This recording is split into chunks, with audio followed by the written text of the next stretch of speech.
Today we're doing a deep dive into the life of Sir Jack Brabham. He is still the only driver in Formula One history to win a world championship in a car he built himself. Which is just an incredible achievement. And you have to understand, that was only possible because of his background. He grew up in Sydney during the Great Depression. He wasn't just a driver. He was a trained mechanic first. Right. And that hands-on knowledge, it was hardened during World War II, wasn't it, as a flight mechanic for the Royal Australian Air Force? Exactly. So he knew what made things work. He knew precision. He knew reliability. Yeah. And more importantly, he knew what made them fail. So when he shows up in Europe in 1955, he's not just another guy who can drive fast. He's a proper engineer. A real engineer. Ah. And he joins the Cooper Car Company. The rear engine guys. The rear engine guys. At the time, this was it was a totally radical idea. People thought it was a bit of a joke, honestly. Because F1 cars were all these huge front-engine beasts for decades. Hulking things, yeah. Putting the engine behind the driver was seen as unstable, even dangerous. But Brabham saw the potential. He didn't just drive it. He used his engineering knowledge to help refine it, to make it faster and more stable. And the proof was, well, it was immediate. He wins the world championship in '59 and then again in 1960 with that Cooper climax. Back to back. And those wins weren't just about his skill behind the wheel. They were an engineering victory. And it forced everyone, to abandon the old front engine design. A massive shift. But even after all that success, he wanted more control, right? He wasn't satisfied. Exactly. That technical mindset, it demanded complete ownership.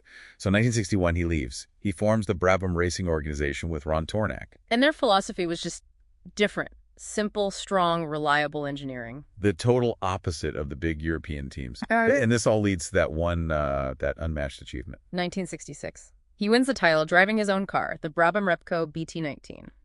But the part that seems so counterintuitive is the engine. He went with a simpler engine in F1. Yeah, and that was a very deliberate choice. It really speaks to his mechanic's brain. You had rivals like Ferrari using these incredibly complex, high-revving V12s that were, they were fragile. They'd often break down. So he chose practicality over that bleeding-edge complexity. He did. The BT19 used this sturdy Repco V8. It was actually derived from an Oldsmobile block. A road car engine? Seriously? Essentially, yeah. A highly modified one, of course. It had less outright power, but it almost always finished the race. And Brabham knew if you finish races and your opponents don't, the points add up. That choice paid off hugely. And his innovations went beyond the engine, too. Our sources point to his work on suspension, on the chassis.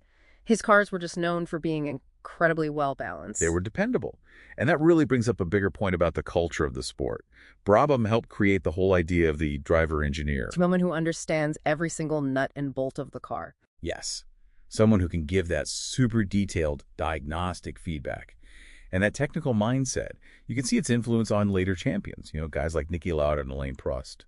So really the big takeaway for you here is that Brabham's story shows that winning in a field this competitive, it's not just about speed. It's about innovation. It's about deep problem solving. He didn't just drive the car. He was the car.